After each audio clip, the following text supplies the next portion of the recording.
I caught her in the act. But the worst part? She didn't even look guilty. I should have known something was off when she started staying late at work. She said it was the project, deadlines, and all that nonsense. I believed her, like a fool. But after months of late nights, strange behavior, and her being distant, I started to notice things. Small things. Subtle things. A misplaced text on her phone. The perfume that didn't belong to her. But it was that night, when I came home early from a business trip, that everything changed. I had arranged to surprise her. I thought I'd show up early, maybe take her out to dinner, and break the monotony. But when I walked into our apartment, something didn't feel right. The lights were dimmed, the TV was on, but there was an unsettling silence in the air. I called her name, but no response. Then I heard it, the sound of hushed voices coming from the bedroom. I froze in place. It wasn't like I hadn't suspected something, but hearing them together, it was different. I quietly approached the door and pressed my ear against the wood. I could hear her laugh. The sound of his voice was unfamiliar, deep, rough. Not someone I recognized, but his words burned into my mind. I can't believe how easy it is to get away with this. He's such a fool. It was like my heart stopped. My hands trembled as I stood there, trying to make sense of what I was hearing. And then I heard her, the woman I thought I knew so well, the woman I trusted more than anything. He doesn't even notice. I've been doing this for months, and he's still so oblivious. I don't care anymore. I can't keep pretending. I couldn't move. I couldn't breathe. For a moment, it felt like the whole world slowed down. My mind raced, trying to comprehend what was happening behind that door.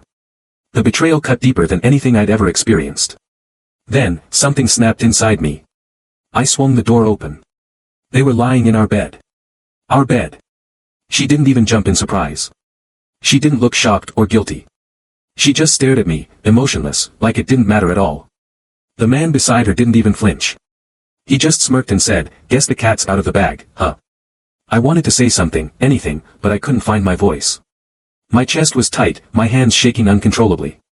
My wife, the woman I thought I knew, sat up in the bed and shrugged, as if nothing had happened. "I didn't think you'd find out this way," she said, her voice flat. "It was never meant to be like this, but it was easier this way." I stood there for what felt like an eternity, my mind unable to process the words. How could she say it so casually? How could she betray me so easily? I left.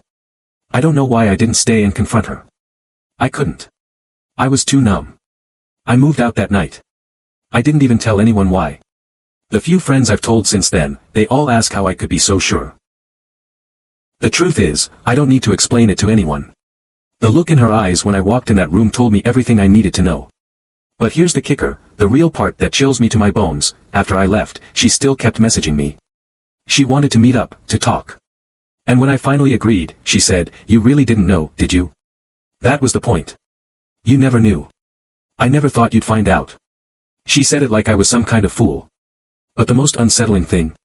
As she sat across from me, her eyes empty, there was no shame. None at all. I'm still haunted by those words.